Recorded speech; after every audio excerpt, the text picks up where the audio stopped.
So today I'm going to be telling you my story, my own personal story of how I started out as wanting to be a sports journalist major and broadcasting games on TV with ESPN to what I'm doing today.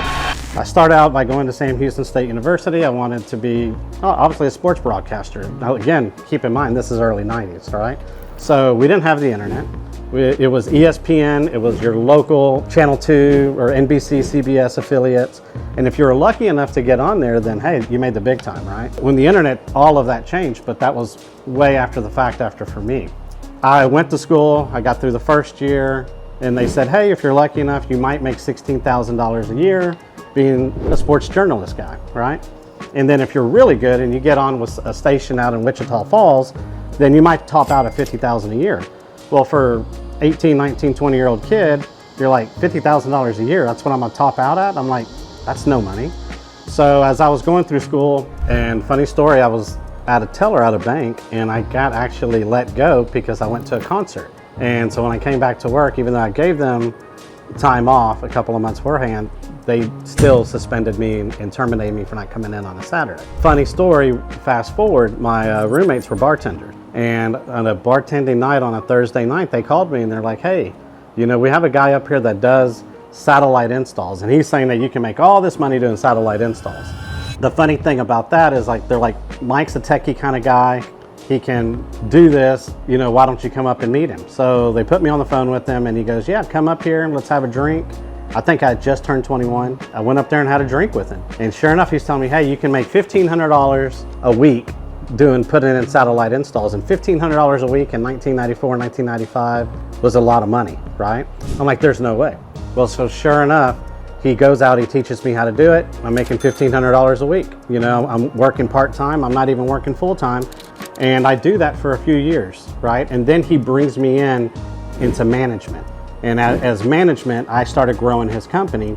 Long story short on that, I ended up opening my own. And that's where things really took off. I made a lot of mistakes opening a business as a young person, not knowing anything. From there, I learned, we restarted over, we built the business, got it back up. I moved to Atlanta, Georgia, grew another branch there, met another gentleman, and we decided to merge. When we merged that company, it took a lot of years, but we ended up becoming the largest DirecTV installation company in the nation. We had over 1,000 employees at one time.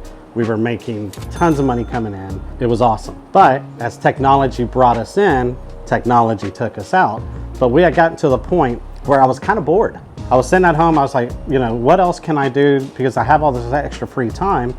And my wife is like, why don't you become a loan officer? Because I was telling her, maybe I should become a realtor. And so she said, be a loan officer because you enjoy helping people. And I really do. That's one of the things that's probably the most sincerest thing into my heart is I love to help people. One of the biggest successes you can have in life is watching other people prosper. You don't need to be the guy that gets all of the attention. If you're watching other people just do better because of what you were able to help and teach them, there's no better success in my opinion than that. So I became a loan officer, and so she was like, there's not a whole lot of Spanish-speaking loan officers, especially here in the Houston area, that help our people. She guided me that direction, and I've been doing that for over 10 years now. And funny enough, in 2018, we ended up closing our DirecTV business. We had it for a lot of years, but in 2018, I was already doing mortgages, and we just kept going on, and now we're on to the next thing. But one of the biggest things was finding out different ways of all the mistakes that we made along the way with opening a business, running a business, dealing with things. And I've opened up more businesses since then, and you're always gonna make mistakes. But the biggest thing is like, keep your head down, keep focused, keep working. You can't outwork work.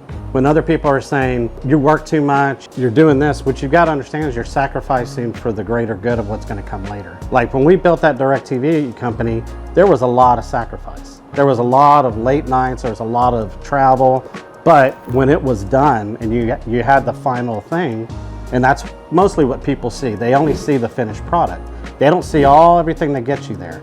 And so in any business and anything that you're doing, it's like there has to be sacrifice on your part, but know that the plan is bigger down the road. And for myself, I'm a Christ follower, and I know that I have God with me at all things that I do.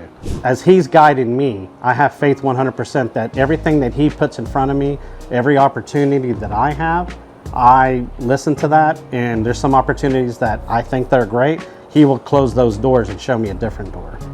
So that's one of the big things that I follow personally. So when I was 17 years old, I moved out on my own, and it was one of those things that my parents were worried. They're like, oh, what's going to happen with him? And I don't know if they didn't have a lot of faith. They've been proud of things that I've accomplished since then.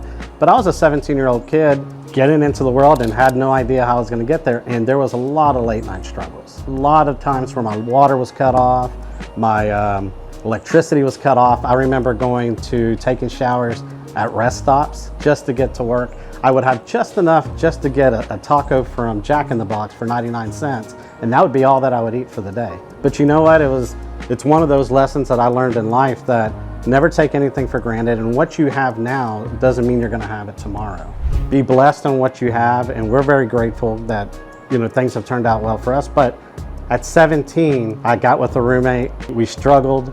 And then in my early 20s, the same thing. And until things really took off when I opened up my own business in my mid 20s is when things really kind of took off. And then, like I said, I learned a lot of lessons after opening my first business. But I never take for granted those days. And when people say, it's okay, you can relax some, that's the driving thing that I remember. Because that's the thing that's humbling, right? Is like, I remember those days. And it built so much character that I almost want my own kids to go through that so that they can understand the struggle, because then they have the appreciation for everything that comes after. I mean, at the end of the day, there's no sugarcoating it. You can't cheat hard work, right? So you have to work hard no matter what you do. And it doesn't matter, you have to have passion in everything that you do. If you really want to be successful in it, you gotta care. The one thing that I've noticed throughout my career, and I've noticed with people that are much more elevated than I am, is the one thing that they have in common is they